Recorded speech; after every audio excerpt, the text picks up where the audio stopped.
Kitten and the Adventures of Electric Shocks. Hello everyone, today I'm going to tell you about a cat named Kitten, a king of mischief and unparalleled naughtiness. If you think raising a cat is just about feeding and petting, then sit down and listen to this thrilling story about Kitten's electric shock adventures. And don't forget Kitten's companion, Kitty, a fish-stealing expert from the market fish vendor. One beautiful morning, I was sitting on the sofa, sipping a fragrant cup of coffee, my eyes glued to the newspaper.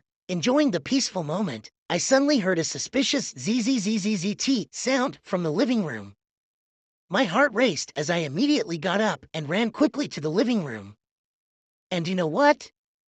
Kitten, the naughty cat, was trying to poke his paw into the electrical socket as if he was discovering a new continent. I shouted, "Kitten, no," but it seemed everything was too late. A small spark flew out, and Kitten jumped up as if his tail was on fire. I rushed over, pulled Kitten away from the socket, my heart pounding out of my chest. Kitten looked at me with wide eyes, his fur all fluffed up, looking like a fluffy ball. I breathed a sigh of relief, unable to hold back a laugh at his appearance. You think Kitten would be scared and stay away from the socket after that? Oh no, that was just the beginning of his thrilling adventures. Kitten was not only unafraid, but also returned to the socket like a tireless warrior.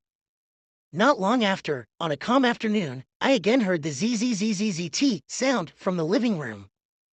This time, Kitten not only poked his paw into the socket, but also tried to chew on the wires. I rushed into the room, and this time Kitten was shocked even harder, jumping high like a flying cat.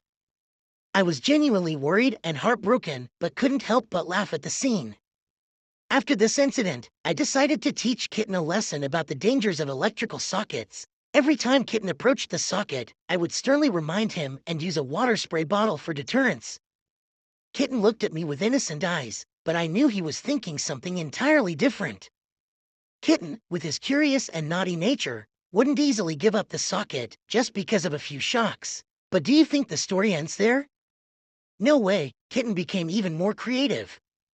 One beautiful day, I discovered Kitten not only playing with the socket by himself, but also inviting the neighbor cats to join in. They climbed up the electrical wires like circus artists, playing as if they were unaware of the danger.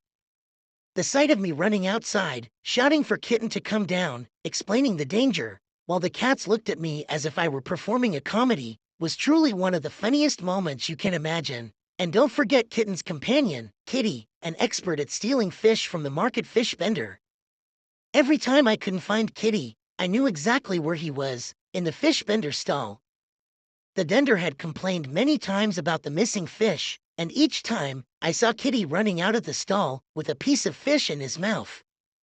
I tried to teach Kitty that stealing fish was bad, but every time I saw his cheeky face, I couldn't bring myself to punish him. Then, one stormy night, with thunder rumbling and lightning flashing across the sky, I realized Kitty was missing. My heart was on fire, and I quickly grabbed a flashlight and ran out to search. The rain pattered on the roof, and the wind howled through the cracks, creating a terrifying atmosphere.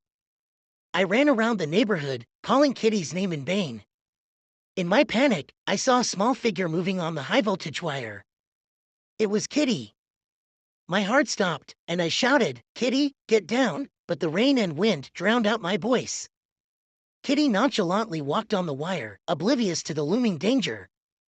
Just then, a young lottery ticket seller appeared and saw my predicament. The brave boy climbed the electric pole, carefully stepping on the wet wires, to rescue Kitty. The whole neighborhood held its breath, worried about the boy and Kitty's safety. Finally, the boy managed to bring Kitty down safely. I thanked the boy profusely, unsure of how to repay his bravery. He just smiled and said, "I love cats, don't worry." I hugged Kitty tightly, tears mingling with the rain, my heart full of gratitude. Once, I saw Kitten leading a group of cats walking on the electrical wire, like professional mountain climbers.